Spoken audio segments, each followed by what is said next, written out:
reason I was crabby is because I was unhappy with myself. I know you can't tell because I'm wearing this flattering outfit. Which was not a joke, but thank you.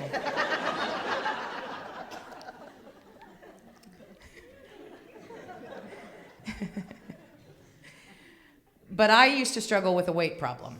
I don't struggle with it anymore. I have weight, it goes with me. It's no problem. But for the longest time, and I thought in order to be happy and successful in this world, that I had to be a very thin person. And part of that is because of the time period I was raised in.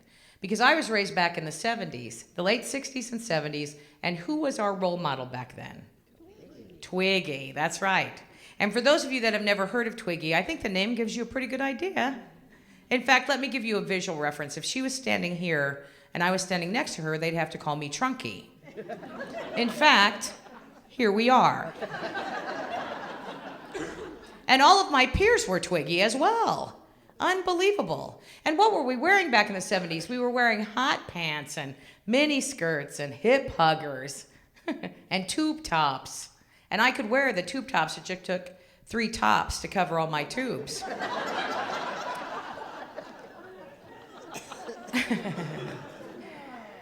But I like to point that out because that was our pressure on us back then to be thin. And if you think about it, what we wore in the 70s is exactly what they're wearing today, what the youth of America is wearing today. In fact, I was with my 23-year-old niece not too long ago, and I said to her, you know, I had a pair of bell-bottoms just like that when I was your age.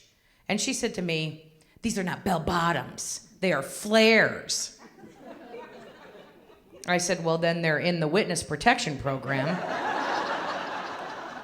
Because I had the same pair. And if you think about it, they are wearing what we wore in the 70s. They just renamed everything. Let's see, we wore hip huggers, now they're called low riders. We wore bell bottoms, now they're called flares. We wore pedal pushers, now they're called capris, right? I mean, some things do change because they wear flip-flops and we called those thongs, and now that strap is someplace else.